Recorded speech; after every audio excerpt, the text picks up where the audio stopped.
क्या आप जानते हैं एक दिव्य रहस्य जो हर कृष्ण भक्त को जानना चाहिए? वो रहस्य भगवान जगन्नाथ कौन है, कैसे ये मंदिर बना, तो आइए जानते हैं। जब श्री कृष्ण ने इस पृथ्वी को त्यागा तब उनका शरीर नहीं चला, बल्कि बस एक चीज़ बची, उनका हृदय। वो हृदय जो अमर था, दिव्य था और आज भी जगन्नाथ मंदिर में विद्यमान है। पर यह चमत्कार हुआ कैसे?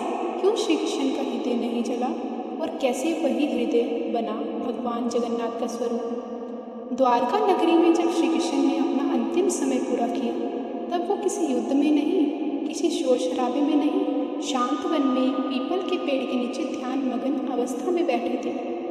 उन्हीं क्षणों में एक शिकारी जरा उन्हें भ्रमवश हिरण समझकर तीर मार देता है। परंतु क्या कोई सामान्य मृत्यु श्री कृष्ण को छू सकती है? नहीं, श्री कृष्ण ने शिकारी को मुस्कुराकर क्षमा किया और स्वेच्छा से अपना शरीर त्यागा। उनके शरीर से तेज की लहरें उठी, जैसे ब्रह्मांड स्वयं उन्हें विदा कर रहा हो। जब उनके शरीर का अंतिम संस्कार किया गया तब सब कुछ जल गया, पर उनका हृदय नहीं जला। वो हृदय तेजस्वी था, दिव्य आभा से चमक रहा था और ऐसा लग रहा था जैसे अभी भी धड़क रहा हो। यह हृदय सभी को चौंका देता है। भक्त समझ गए यह कोई साधारण हृदय नहीं, यह स्वयं प्रेम की प्रकाष्ठा का प्रतीक था। हृदय को एक लकड़ी के टुकड़े के साथ बहने दिया गया। वो समुद्र में बहता हुआ चला गया और वहाँ से कहानी ने एक नया मोड़ लिया। ओडिशा के राजा इंद्रुमन को एक रात्रि स्वप्न आता है। हे राजा, समुद्र में बहती एक दिव्य लकड़ी को प्राप्त करो, उसमें श्री कृष्ण का हृदय समाया है और उससे भगवान के नए स्वरूप की मूर्ति बनाओ। राजा उस लकड़ी को पाते हैं। फिर आता है एक रहस्यमय वृद्ध बड़े जो वास्तव में विश्वकर्मा होते हैं। वो कहते हैं मैं मूर्ति बनाऊंगा, पर एक शर्त है, जब तक मैं अंदर काम कर रहा हूँ दरवाज़ा मत खोलना।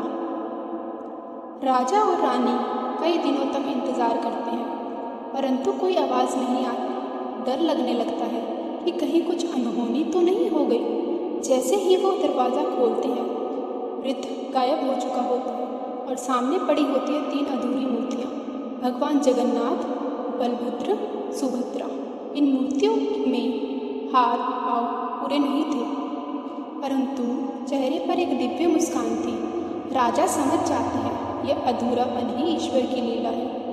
फिर सबसे रहस्यमय कार्य होता है। श्री कृष्ण का वही हृदय जो समुद्र में मिला था, उसे मूर्ति में अंदर छिपाकर स्थापित किया गया। अब वो मूर्ति केवल काठ का पुतला नहीं, बल्कि संजीव भगवान बन चुकी थी।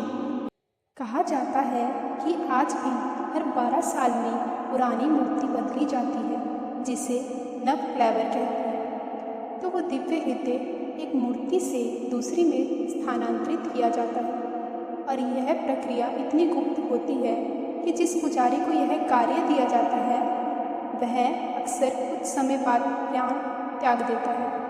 भगवान जगन्नाथ के बड़े बड़े नेत्र, उनका मुस्कुराता चेहरा और अधूरे हाथ पांव, ये सभी इस बात की ओर संकेत करते हैं ईश्वर का स्वरूप अधूरा नहीं होता, बल्कि वो उतना ही होता है जितना एक भक्त के लिए ज़रूरी है।